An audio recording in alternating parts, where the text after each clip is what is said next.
నమస్తే అండి. తమిళనాడు రాజకీయాల్లో నరాలు తెగే ఉత్కంఠ అయితే ఇప్పుడు స్టార్ట్ అయిందని చెప్పొచ్చు. ఎందుకంటే విజయ్కి సంబంధించిన కాన్వాయ్ అయితే తొలగించేస్తున్నారు.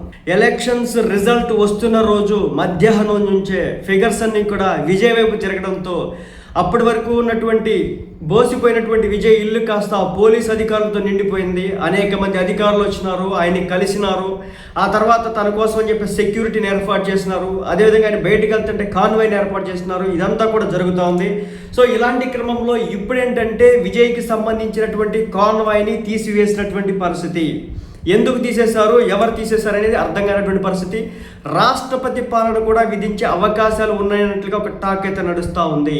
ఎందుకంటే ఎవరి దగ్గర కూడా కావాల్సినటువంటి మెజారిటీ అయితే లేదు. ఒక పక్క విజయ్కి వచ్చేసి కేవలం 108 స్థానాలు మాత్రమే వచ్చినాయి. కేవలం వాటిలో పరిగణించబడేది 107 మాత్రమే. ఎందుకంటే విజయ్ 2 స్థానాల్లో పోటీ చేశాడు. ఒక స్థానం నుంచి అతను ఇప్పుడు రిజైన్ చేయాల్సి ఉంటుంది, ఇంకో స్థానం నుంచి మాత్రం ఉంటాడు. అతను 108 స్థానాలు గెలిచినప్పటికీ కూడా కేవలం అతనికి వచ్చేది 107 స్థానాలే. మళ్ళీ ఉప ఎన్నికకి వెళ్ళి అక్కడ గెలవాల్సి ఉంటుంది అనమాట. సో ఇలాంటి క్రమంలో ఇంకా 10 టికెట్లు 10 ఎమ్మెల్యే టికెట్లు అయితే అవసరం ఉంటుంది అనమాట. ఎమ్మెల్యేగా గెలిచినటువంటి అభ్యర్థులు అవసరం ఉంటారు. ఇంకో పక్క డిఎంకే విషయంలో కావచ్చు, ఏఐడిఎంకే విషయంలో కావచ్చు, ఈ 2 పార్టీలను కలిపిన 106 స్థానాలు మాత్రం ఉన్నాయన్నమాట. సో ఇలాంటి పరిస్థితుల్లో ఎవరికి కూడా మ్యాజిక్ ఫిగర్ దొరకపోవడంతో రాష్ట్రపతి పాలన చేసేటటువంటి అవకాశం ఉందన్నట్టుగా తెలుస్తూ ఉంది. సీఎం కాన్వాయ్ ఎందుకు తీసివేశారు విజయ్కి సంబంధించి? నిన్న మొన్నటి వరకు సీఎం కాన్వాయ్ నానా రచ్చ హంగామా చేసిన తర్వాత నిన్న సాయంత్రం కొన్ని వార్తలు సోషల్ మీడియాలో, మెయిన్ స్ట్రీమ్ మీడియాలో హైలైట్ అయినాయి. ఏఐడిఎంకే డిఎంకే ఎప్పుడైతే పార్టీ పొత్తు పెట్టుకుంటాయని చెప్పేసి అన్నారో ఆ వెంటనే సీఎంకే విజయ్కి సంబంధించినటువంటి కాన్వాయ్ కావచ్చు, అదనపు భద్రత కావచ్చు, దీన్నంతటిని కూడా తొలగించి వేసినటువంటి పరిస్థితి అనమాట.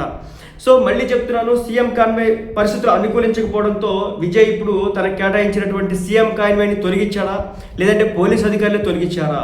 ఎందుకంటే మొన్నటి వరకు స్టాలిన్ కింద పనిచేశారు వీళ్ళంతా కూడా. స్టాలిన్ మళ్ళీ గవర్నమెంట్ ఫామ్ చేయబోతా ఉన్నాడు, డిఎంకే ఏఐడిఎంకేలు కలిసి. కాబట్టి ఇలాంటి నేపథ్యంలోనే మళ్ళీ వీళ్ళంతా అటు వెళ్ళబోతున్నారా అనేది తెలియాల్సి ఉంటుంది.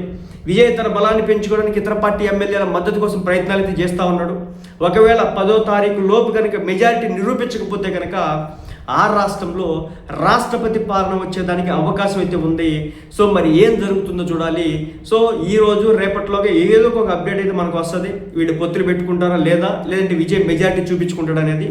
ఇంకో పక్క ఏఐడిఎంకి వచ్చేసి రిసార్ట్ రాజకీయం మొదలుపెట్టింది. తన వద్ద గెలిచినటువంటి ఒక్క ఎమ్మెల్యే అభ్యర్థిని కూడా టీవీకే పార్టీలోకి వెళ్ళనీయకుండా రిసార్ట్ రాజకీయం అయితే స్టార్ట్ చేసింది అనమాట. సో ఓవరాల్గా అయితే కనుక పరిస్థితులు చాలా డిఫరెంట్గా ఉన్నాయి తమిళనాడు పాలిటిక్స్లో. మరి ఏం జరుగుతుందో అయితే చూడాలి. మొత్తానికి అయితే విజయ్ కాన్వాయ్ అయితే పీకేసిన.